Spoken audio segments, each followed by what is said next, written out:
सत साहिब सतगुरुदेव की जय। बंदी छोड़ कबीर साहिब जी की जय। बंदी छोड़ गरीबदास जी महाराज जी की जय। स्वामी राम देवानंद जी गुरु महाराज जी की जय हो।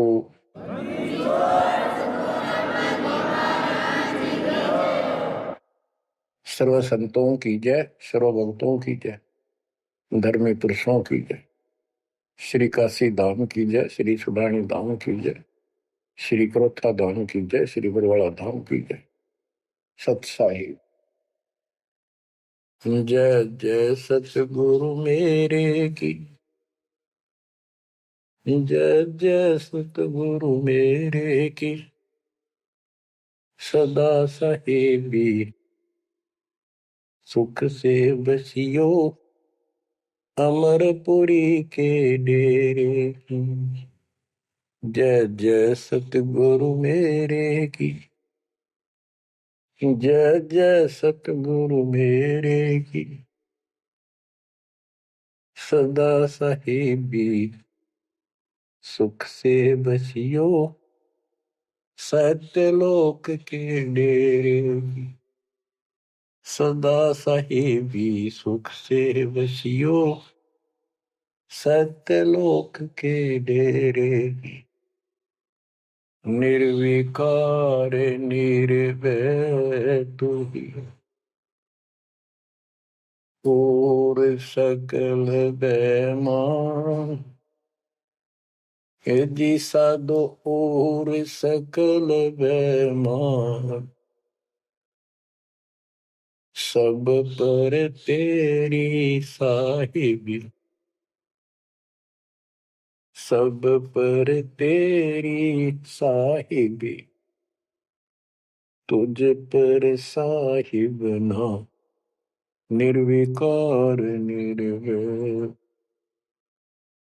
बच्चों, परमपिता परमात्मा कबीर जी की असीम रजा से आज आप अपने घर की जानकारी प्राप्त कर पाए हो। ये सामान्य बात नहीं है जो दास आपको बता रहा है, क्योंकि आपने कभी सुनी नहीं थी। ये बातें कहीं स्वप्न भी नहीं था कि ऐसा भी कुछ है। जब तक इस गंदे लोक में हम जिसको सुख मान रहे हैं, हम आखिरी दुख मानते हैं मृत्यु को, या फिर उस रोग को जो जानलेवा है। बस उसके बाद कितना कष्ट आ जाओ हम उसको दुख नहीं मानते, क्योंकि हम अभ्यस्त हो गए। इस कष्ट को झेलन की आदत बन गई। टांग कट जा, हाथ कट जा, टूट जा, फिर भी हम जीने की आशा करते। और बात भी सही है, वे क्यों तो जन्म हुआ था, फिर मृत्यु क्यों हो रही है।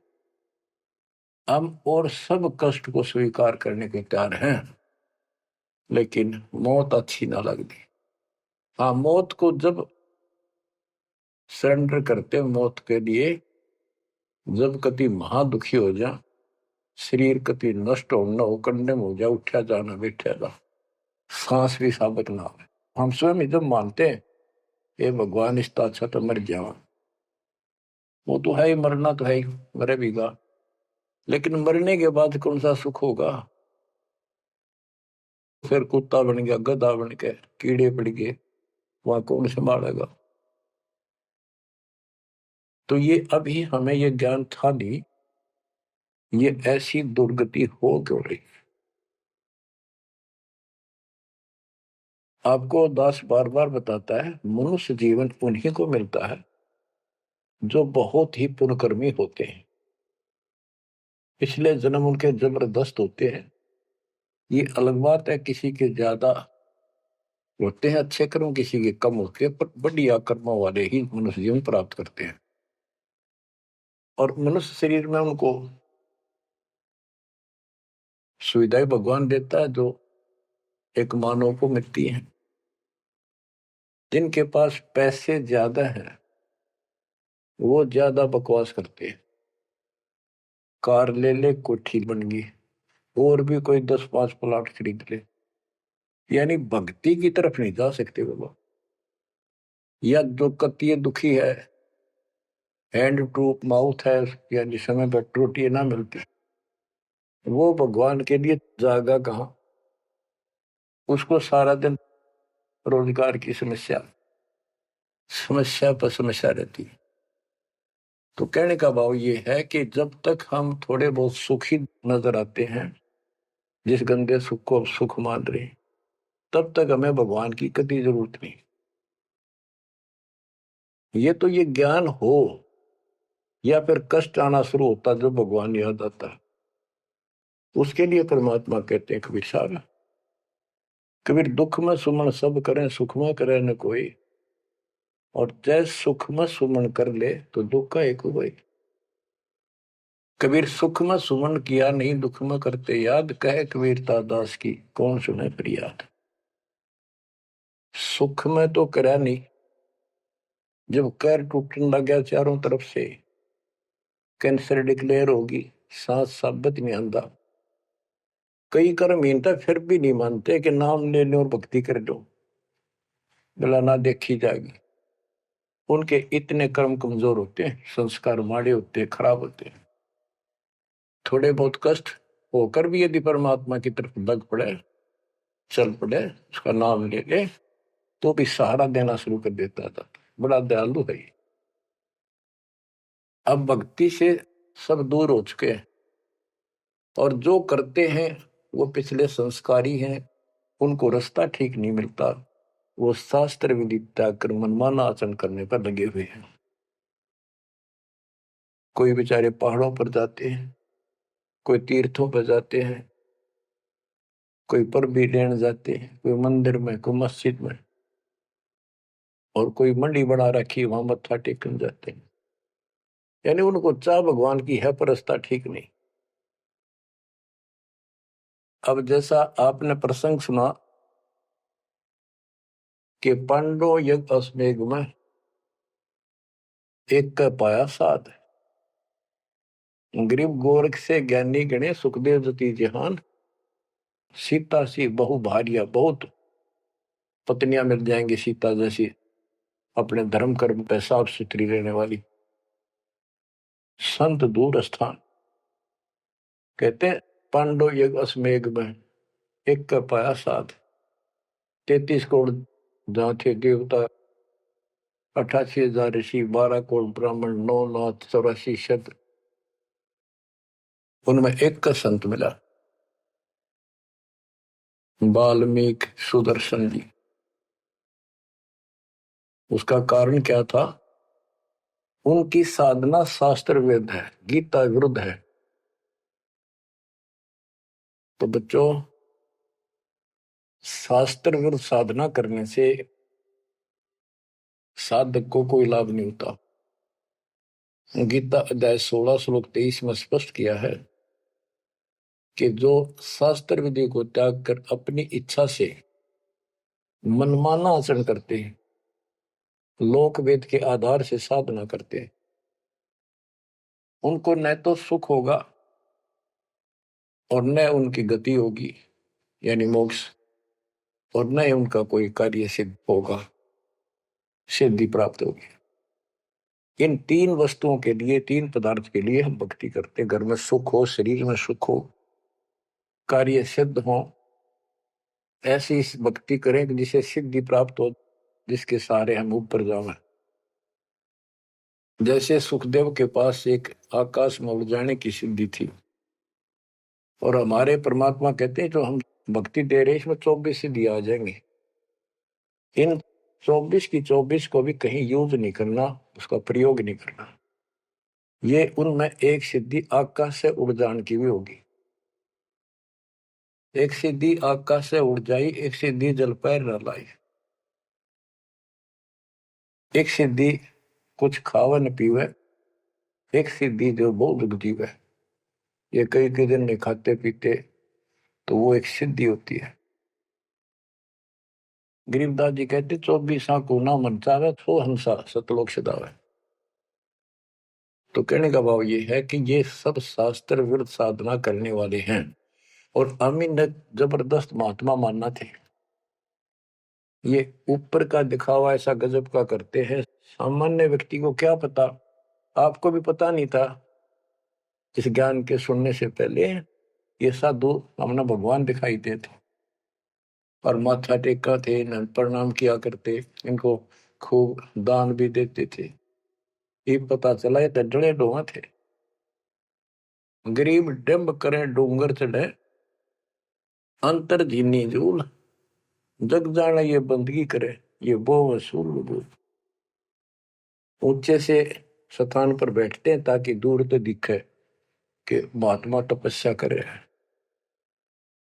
या पहाड़ों पर चले जाते हैं क्यों लोग भी भटक रहे हैं भगवान के लिए। साधु मिल जाए, कोई आशीर्वाद दे दे, घर में बरकत हो जाए, नो हो जाए, नो हो जाए, तो आशीर्वाद लेने जाया करते और वो जंगलों में साधुओं ने ढूंढा करते। तो वो छोटा मोटा आशीर्वाद दे भी देंगे, थोड़ी बहुत राहत मिल भी गई तो मोक्ष तैनो का नो रह गया। गरीब डंब करे डूंगर चढ़े, अंतर जीवनी झूल, जग जाने बंदगी करे, भक्ति करे, ये वो असूल वो। बच्चों, आपको बताया है जो दास एक भी शब्द बोलता है ये अपनी तरफ से नहीं, ये गॉड गिवन है। और परमात्मा ने किसको दिया? अपनी प्यारी आत्मा संत गरीबदास जी को दिया। उनके द्वारा अमर ज्ञान लिखवाया गया है, वो आपको सुना रहा है दास।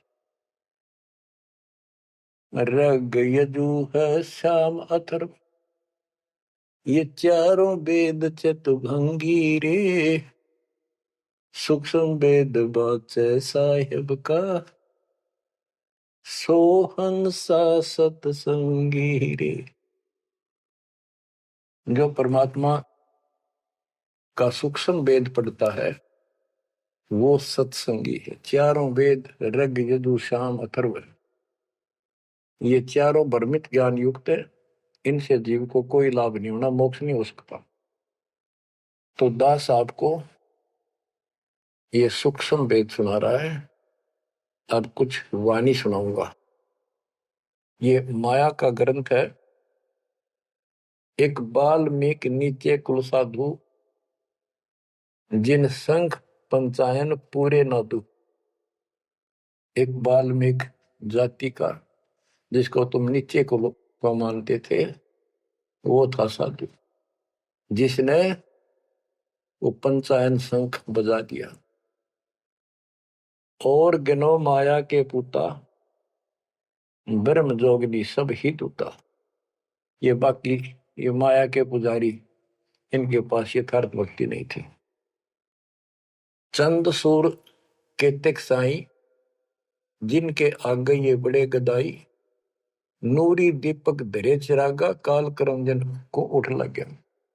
नूरी अंग विनस है भाई, माटी के किस गिनती भाई। कि ये ब्रह्मा विष्णु महेश्वर का नूरी शरीर है, हल्का सा नूर का। इन देवताओं का नूरी शरीर है, ये नकली नूर है, असली नूरी शरीर सतलोक में है। काल ने दुर्गा के माध्यम से यहाँ उस सतलोक वाली सारी डुप्लीकेट वस्तु बनवा रखी है। कति नो क्यों न मिलते जुलते स्त्री पुरुष ऐसे ही है, लेकिन वहां ओरिजिनल शरीर है, बिल्कुल अविनाशी शरीर है। यहाँ कहते ब्रह्मा विष्णु महेश के नूरी शरीर है। ये नूरी अंग विनसय है भाई, माटी के किस गिनती भाई। जब ये ब्रह्मा विष्णु महेश जैसे मरेंगे तो ये मिट्टी के जो हमारे हैं, तुम्हारे मनुष्य के, ये कौन से खाते में है कि तुम ना मरोगे। और फिर क्या कहते हैं? ऐसे भरम ना भूलो लोई, इनकी ओट न उभरे कोई। जिनकी देवताओं की, ब्रह्मा विष्णु महेश की, देवी की, काल की तुम आड़ ले रहे हो, शरण लिए बैठे हो, ऐसे भ्रम ना भूलो लोई, इनकी ओट न उभरे कोई। कोई पार नहीं हो सकता, किसी का कल्याण नहीं हो सकता। यही 84 लाख योगियों पर कष्ट उठाते रहोगे। अब क्या कहते हैं? या तो 56 कोटि सहारे, और करी ठगोरी छन मारे। 5 तत्व त्रिगुण की पूर्णी, आवे ब्रह्मा विष्णु महेश्वर। ये ब्रह्मा विष्णु महेश भी जन्म मरण के अंदर आवेंगे। बच्चों, यदि आपको पहले तैयार ना कर रखा होता ना सारे प्रमाण देके, तो आप कतई नहीं सुनते। अगले दिन आप कतई कान का नहीं लाते यूट्यूब के चैनल को, जो कहो झूठ बोल रहा है। और आज आपके घीसा गल है कि गजब अजब कतई साची सारी। और ये 300 वर्ष पहले संत गरीबदास ने लिखे कदर गए थे। उन्होंने प्रचार नहीं किया, उनको पता था कि इस ग्रंथ ना और पाट देंगे जय ईब गणा प्रचार कर दिया था। आग ला देते इसका पहले जो इतना गहराई से कोई बतानिया होता था। और अब ओए होए, ये जो दिल करता है सुने जावा इतनी गजब की सच्चाई और पढ़े जावा। देखो बच्चों कितना अंतर हो गया। अज्ञान के कारण हम अपने खजाने न छोड़े फिरा थे। चारों युग में संत पुकारे को कहा हम हेल रे, हीरे माणिक मोती बरसे ये जग चुकता ढेल रे। हम डले इकट्ठे करा थे, डले कंकर शास्त्र विरुद्ध साधना करके। और ये हीरे माणिक मोती है ये है वह सच्चाई रूपी हीरे मोती, ये वर्षन लाग रहे और सच्ची भक्ति। अब क्या बताते हैं, ऐसे भ्रम ना भूलो लोई, इनकी ओट न उभरे कोई। यादो 56 कोटि सहारे, करी ठगोरी छन में मारे। अब सुनो, यादो 56 कोटि सहारे, करी ठगोरी छन में मारे। 5 तत्व त्रिगुण की पुनी, आए ब्रह्मा विष्णु महेश्वर जूनी। देखो काल का जाल कितना भयंकर है। गरीब दुर्वासा को पेता समझन आई नीचे, 56 करोड़िया दो कटे, मची रुद्र की कीचे। गरीबदास जी कहते दुर्वासा तपस्या कर कर परमाणु बम बन गया, सिद्धियां भर गई, वचन की शक्ति आ गई।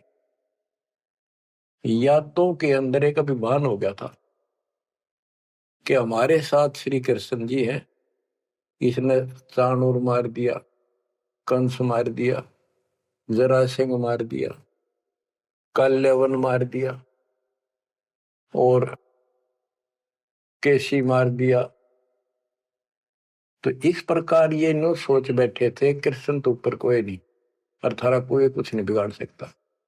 जब उनको ये पता चला यादों को, दुर्वासा जी श्री कृष्ण जी के आध्यात्मिक गुरु भी थे और वो द्वारका की बनी में बैठ के जाके, बनी होती है गांव के चारों तरफ, शहर के चारों तरफ पर जंगल होता था, अच्छे सुंदर वृक्ष होते थे, बहुत बड़े बड़े पीपल वृक्ष नीम, सब गांव के चारों तरफ। इतने पहले समझदार व्यक्ति होते थे और चारों तरफ गांव के नीम, पीपल और बड़, तीन तो हमने देखे खूब चारों तरफ होते थे। उनसे ऑक्सीजन गांव में जाती थी, किधर की हवा चलो सारी ऑक्सीजन जाती थी। तो उसका एरिया कम से कम आधा किलोमीटर का होता और पूरे गांव के चारों तरफ होती थी। उसको बनी बोलते थे। उसमें छोटे मोटे बोझले भी होते थे जिनकी आटमत फ्रेश हो जाया करते थे लोग, साथ में तालाब होते थे। तो क्या बताते हैं कि बनी में बैठ गया दुर्वासा जी आके और द्वारका के अंदर ये बात फैल गई कि दुर्वासा जी बड़े पहुंचे हुए संत ऋषि हैं, भूत भविष्य वर्तमान की तीनों काल की जानते हैं। तो जवान जवान बच्चे थे जिसमें श्री कृष्ण का पुत्र प्रद्युम्न भी था। उनके मन में यह आई भाई दुर्वासा की परीक्षा लेते हैं, देखते हैं कैसा भूत भविष्य की जानता है। उन्होंने स्कीम बनाई, एक लड़के का पेट पे लोहे की कढ़ाई बांध दी छोटी सी और गुजरियां वाले लड़कियां वाले कपड़े पड़ा दिए, मुंह पर घूंघट डाल लिया करते पहले,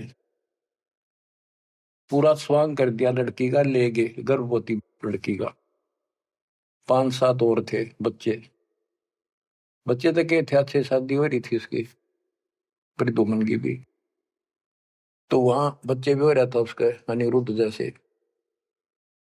दुर्वासा जी से जाकर उन्होंने कहा, हे महाराज, आप तीनों काल की जानते हो, त्रिकालदर्शी हो। ये व्यक्ति है, ये इसकी पत्नी है। इनके 10-12 वर्ष में भगवान ने दया करी है, इसका आश्रय ही है। और ये उतावले हो रहे हैं, ये पूछ लो भाई बेटा होगा कि बेटी। दुर्वासा ने देखा दिव्य दृष्टि था, गुस्सा में होगा, लाला कर ली, अब ये तो मजाक कर दिया। तो गुस्से में आगे कहने लगा, यह दो कुल का नाश होगा इससे, जो गर्भ है इससे। इस बात से जब गुस्सा हुआ तो भाग गए बच्चे। सारी नगरी में बात फैल गई कि बच्चों ने मजाक कर दिया और दुर्वासा ने श्राप दे दिया या दो कुल का नाश होने का। तो उनको पता था, नगरी वालों को, श्री कृष्ण जी हमारे सिर पर कौन क्या बिगाड़ सकता है। फिर भी दुर्वासा का डर भी घना था, इसलिए श्री कृष्ण जी के पास गए और सारी बात बताई कि भगवान, बच्चा ने मजाक कर दिया, गलती तो है इनकी, और दुर्वासा जी ने श्राप दे दिया, समाधान बताओ। कृष्ण जी बोले, भाई दुर्वासा से माफी मांगो जाकर, इन बच्चा ने भी ले जाओ, उनके चरणों में डालो।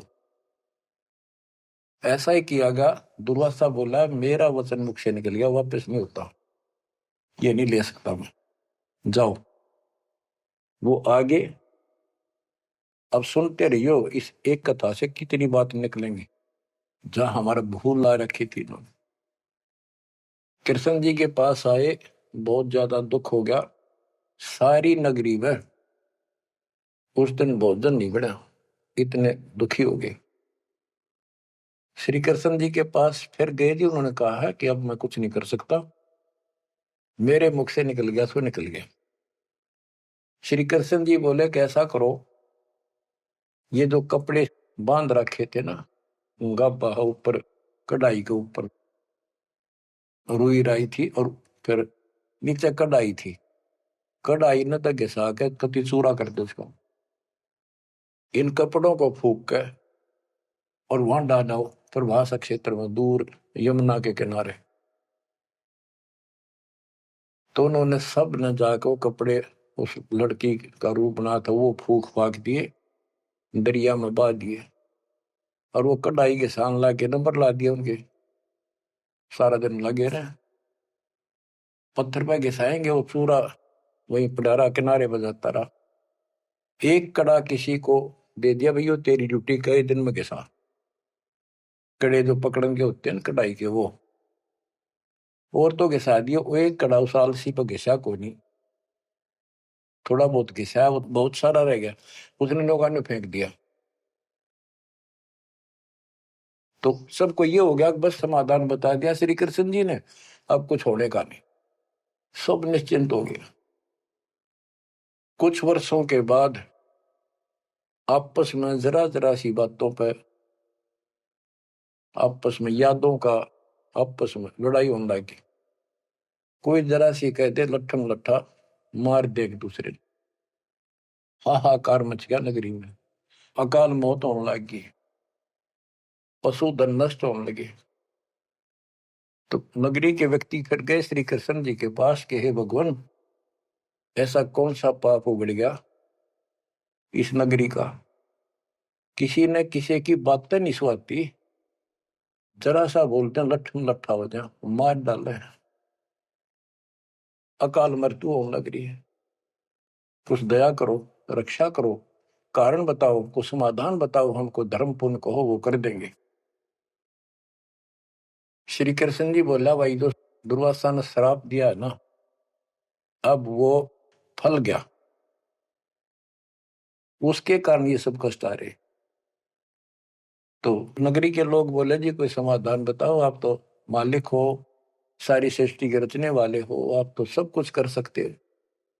कृष्ण जी बोले, ऐसा करो, सारे नर यादव, छोटे छोटे बच्चे, नवजात लड़का भी हो ना, नर, ओनली मेल, सबको ले जाओ प्रभास क्षेत्र में, यमुना में स्नान करो, स्नान करने से तुम्हारा ये दुर्वासा वाला श्राप खत्म हो जाएगा। तो सब ने वह बात माननी थी, क्योंकि गुरु थे वो और भगवान मान रखे थे। सब नवजात शिशु उस दिन भी जन्म हुआ था उस लड़के को मिलेगी, और वहां जाके स्नान करने लग गए। नगरी में कवा सुनी सबकी हो रही थी, आंख बड़ा थी एक दूसरे की। और जो कढ़ाई का चूर्ण, लोहे का चूर्ण बना कर डाला था, उसके एक घास उग गया तीखे पत्तियों वाला, जैसे डाब होती है कुछ कुसकुसा जैसा, लंबा लंबा पठेरा सा सर जैसे, और इतने तीखे जैसे हम कई बार खेतों में ईख होता ना, ईख के पत्ते बहुत तीखे होते हैं। जरा सी सावधानी ना बरते तो हाथ में काट देते, वो उंगली में पूरा निशान बना देते थे। और वो तो फिर दुर्वासा के श्राप के थे। वहां पर उस सरकंडन पाड़े सर ने, और एक दूसरे को मारो, वो तलवार का काम करे, गर्दन कटके नारी पड़ जाए। वो 56 करोड़ यादव आपस में कटके मर गए, थोड़े बहुत बचे। फिर कृष्ण जी को पता चला जी सारे कटके मर गए, आप तो को तो शराब खत्म हो जाएगा, ये सारा कुल नष्ट हो गया। वहां तो विष्णु पुराण में लिखा है, श्री कृष्ण जी गए और उन मूसल पाड़ के हुए, उसने भी रहे खे यादव खुद मार दिए, काट दिए सबको, अकेला बच गया। और फिर जाके एक पेड़ के नीचे बैठ गया। अब वो श्री कृष्ण ने नहीं मारे, उसमें काल बढ़ के मारे। जिसकी पूजा करें, जिसका पुत्र था, उससे का नाश कर दिया। फिर क्या बताते हैं, जो बाली मारा था श्री रामचंद्र जी ने एक वृक्ष की ओट लेकर, बाली को मार के सुग्रीव को राज दिया। सुग्रीव ने फिर रामचंद्र जी की हेल्प करी लंका पर युद्ध करने के लिए। वो बाली उसने मारा था धोखा करके, आमने सामने श्री रामचंद्र जी लड़ नहीं सका, उसमें इतनी ताकत थी, 50% पावर खींच लेता था बाली। इसलिए वृक्ष की ओट लेकर सुग्रीव ने बता दिया उसके भाई ने, वृक्ष की ओट लेकर मार सकते हो, वैसे नहीं सामने ना आना। वृक्ष की ओट लेकर थोड़ा सा मुंह काटा, तीर ठोक दे। जब 7-8 तीर मारे, जब वो मरा था। फिर बाली ने कहा था जी आपने बहुत बड़ी गलती कर दी, आपका मेरा के रोला था, हमारा भाई भाइयों का झगड़ा था, और फिर लड़ना था, सूरवीर थे आमने सामने आते, आपको पाप लगा, आपने बदला देना होगा। तो रामचंद्र जी ने बताते हैं, कहा कि मैं तेरा बदला दूंगा। श्री कृष्ण रूप में श्री राम जन्मे, और वो ये बाली एक बालिया नाम का शिकारी बना। अब क्या था, वो जो एक कड़ा बच्चा था, पूरा घिसा नहीं, वो एक मछली ने खा लिया, कोई खाद्य पदार्थ समझ के, वस्तु समझ के, और वह मछली पकड़ ली उसने, उस शिकारी ने, बालिए ने। उसने जब वह काटी मछली, तो उसमें तो चमकीली धातु निकली। वो ले गया सुनार के पास, उसने सोची कोई चांदी दिखा है। सुनार बोला है लोहा बहुत गजब का है, चांदी नहीं है। लोहार के पास ले गया, लोहार से कहा कि इसका यू तीर बना दे मेरा, जहर में बुझा के, तो इसको विशेष रखूंगा, अलग से कोई भयंकर जानवर आ गया, शेर शार, तो उसको मार दूंगा अपने जीवन रक्षा के लिए। तो उसने वो तीर बनवा लिया उस कड़े का, जहर में बुझवा कर, पॉइजन युक्त करवा लिया। वो बालिया नाम का शिकारी सारे दिन से भटक रहा था, उसको शिकार नहीं मिला। और श्री कृष्ण जी वृक्ष के नीचे लेटे हुए थे, और उसने अपने एक घुटने पर दूसरा पैर रखा था, तलवार सामने दिखाई देता, उसमें पद्म था, और पद्म चमक रहा था खूब, उसकी रोशनी होती है पद्म की, जैसे 100 वाट का बल्ब हो। अब शिकारी ने देखा उस दुर्मट टहनी नीचे तक टिकी हुई थी वृक्ष की, अच्छी खासी वह बढ़िया सी छाया थी, आराम से वो लेटा हुआ था गर्मी से बचाव के लिए। तो उसने दूर से देखा कि ये मृग बैठा है, हिरण की आंख चमका है, इधर से जाऊंगा तो ये भाग जाएगा, सारा दिन का कोई शिकार मिला नहीं है, खाली जाऊंगा तो फिर खाऊंगा क्या। उसने वहीं से वो विषाक्त तीर मार दिया, पॉइजन युक्त,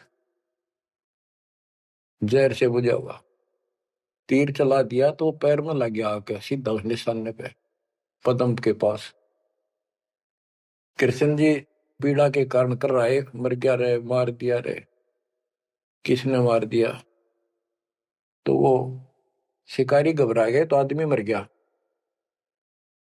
जल्दी जल्दी चल कर देखा तो ये तो कृष्ण जी है, द्वारकाधीश, सिर पर मुकुट है। तो उसने हाथ जोड़ कर माफी मांगी, हे राजन, मेरे से धोखा हो गया, और मैंने सोचा कि आपके पैर में कोई चमकीला वस्तु लगी है, पदार्थ। मैंने सोचा ये मर्ग की आंख से, और यूं तो जहर से बुझा हुआ तीर था। मालिक, बच्चों को भी माफ कर दो। श्री कृष्ण बोले, भाई कोई बात नहीं, यूं तेरा मैंने बदला दे दिया, तेरा दोष नहीं है, ये होना ऐसे ही था, पूर्व निर्धारित था। तो बालिया बोला, हे भगवान, आप राजा और मैं एक निर्धन व्यक्ति, जंगल में भटकने वाला, आपका और मेरा के हिसाब किताब, क्या बदला हो सकता है? तब श्री कृष्ण जी कहते, भाई तू बाली था, बड़ा बलवान था, सुग्रीव का भाई था, और मैं रामचंद्र रूप में अपनी पत्नी की खोज में भटक रहा था, और तेने अपने भाई को दुखी कर रखा था। उसने मेरे से वायदा किया, सुग्रीव ने, तेरी मदद कर दूंगा, मेरे भाई तो मेरा राज दिला दे। तने सीधे हाथों दिया नहीं तो युद्ध करना पड़ा, वृक्ष की ओट लेकर मैंने तू मारा, वैसे नहीं मार सकता था, वो मेरे से गलती बनी थी, धोखे से मारा तेरे। आज तूने भी मुझे धोखे से मार दिया, मैंने अपना बदला दे दिया, अब तू जा, और हो सके तो पांडवों को बता दे जाके, मेरे रिश्तेदारों को, कि ऐसे ऐसे हो गया, सारा यादव को लड़का मर गया, श्री कृष्ण भी अंतिम सांस गिराए। इतने में कुदरती, सारा खेल काल का, वो कुदरती आगे पांचों पांडव कुशल मंगल पूछने के लिए रिश्तेदारों में आ जाते रहते हैं। पता चला नगरी सारी कटका मरी पड़ी है, इधर उधर खोजा, उस बालिए ने बता दिया, उस पार दिन शिकारी ने बता दिया, आप किसने खोज रहे हो, कौन हो? वो बोले, हम पांडव हैं, श्री कृष्ण के हम रिश्तेदार हैं, और ये तो नाश हो गया, श्री कृष्ण जी भी ना पाया। उसने बता दिया, ऐसे उस वृक्ष के नीचे पड़ा है, वो अपनी ना बताई गलती के, देख उठ दे, नौका कहो तो खिस गया, वो वहां आ गया। तो श्री कृष्ण जी से उन्होंने पूछा, जी क्या कारण हो गया? तक वही ऐसे ऐसे बच्चा ने मजाक कर दिया था, दुर्वासा ने श्राप दे दिया, या तो होनहार थी और होनी थी। अब सुन ले, तुम मेरे खास रिश्तेदार और भगत हो भगवान के, मेरा आपसे बड़ा अच्छा लगाव रहा है, ये मेरी अंत समय की बात सुन लो। तुम इस राज को अपने बच्चे को दे दो, परीक्षित को, और तुम हिमालय में जाकर तप करके शरीर में समाप्त कर दो। तुम्हारे ऊपर महाभारत में किए हुए वो पाप कर्म लगे हुए हैं, तप करने से वो कम हो जाएंगे।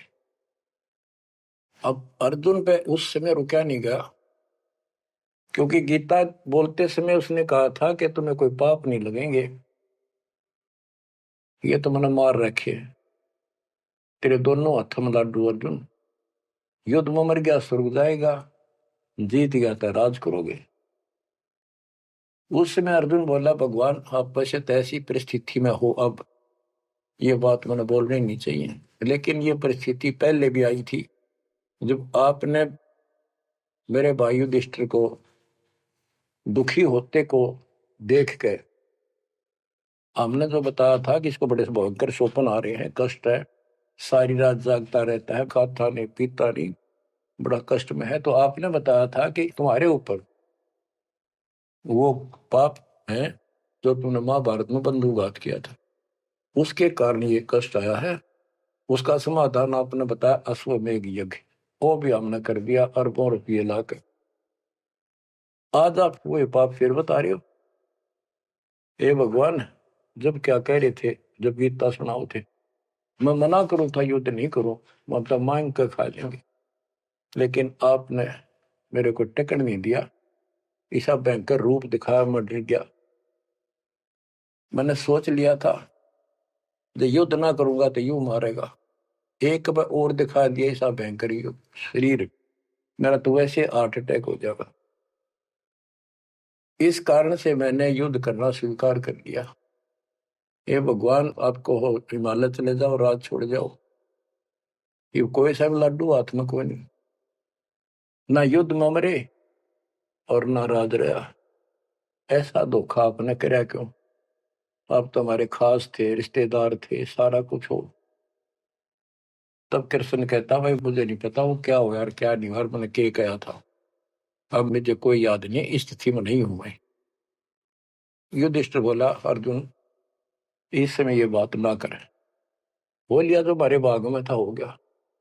श्री कृष्ण बोला, या कोई नर या दो नहीं बचा है, लेडीज हैं केवल, इनको ले जाओ, इनकी रक्षा करो, अपने साथ ले जाओ वहां पर, या इनको जंगली लोग दुखी करेंगे, इनकी इज्जत लूटेंगे, ले जाना। और मेरे शरीर को फूक के बॉक्स में डाल दियो, बॉक्स में, लकड़ी के में।